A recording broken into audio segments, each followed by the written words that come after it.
2.5 to 3.5 million is the estimate of homeless citizens in the United States before the recession in 2007. Homelessness increased 16% by 2011. The Stewart B. McKinney Homelessness Assistance Act was actually created in the 1980s, which bumped homelessness to a national crisis.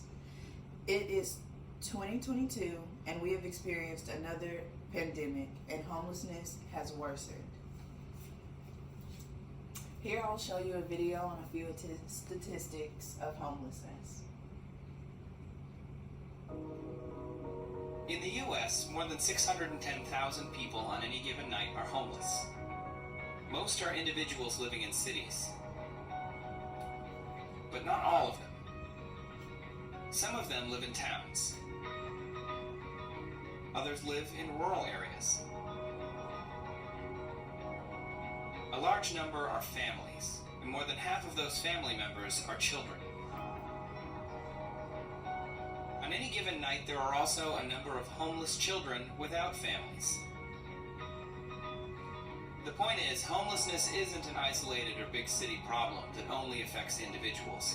It can affect anybody, anywhere. If you'd like to help, we've included some links to various organizations that can help you join, advocate, donate, or volunteer to fight homelessness. The stigma around people who are homeless is one of the main reasons it has impacted so many people for so long. The stigma derives from the top 3 reasons for homelessness. Mental illness, substance abuse, and criminal background are the top things that cause people to find themselves homeless. 36% of people who abuse alcohol are homeless.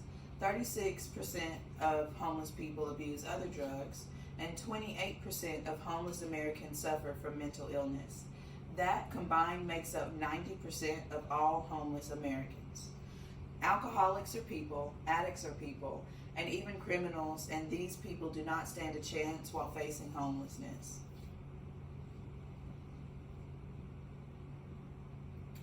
This is a depiction of the power of endowments, which I feel would be a good solution to homelessness. Being homeless worsens the chances these people have of recovery for rehabilitation. They're at great risk to acts of violence, social isolation, and exploitation. This is a result of the stigma that surrounds them. After doing some research, I believe foundation endowments are an excellent catalyst to a solution. An endowment is a nonprofit's investable assets, which are used for operations and programs. For example, in Los Angeles, California, charities own $96.7 billion in assets.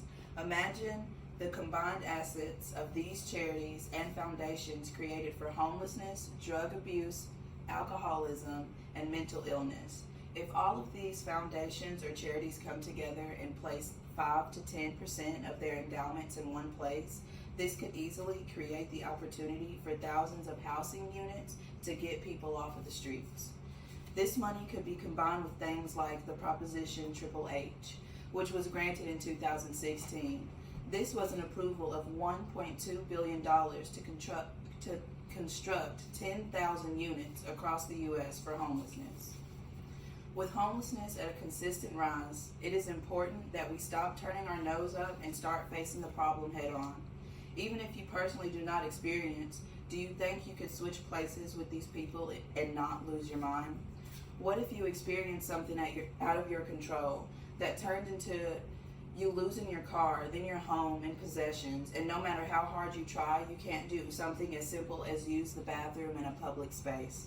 The next time you're out and see a homeless person, show the people around them what it is to treat them like a person.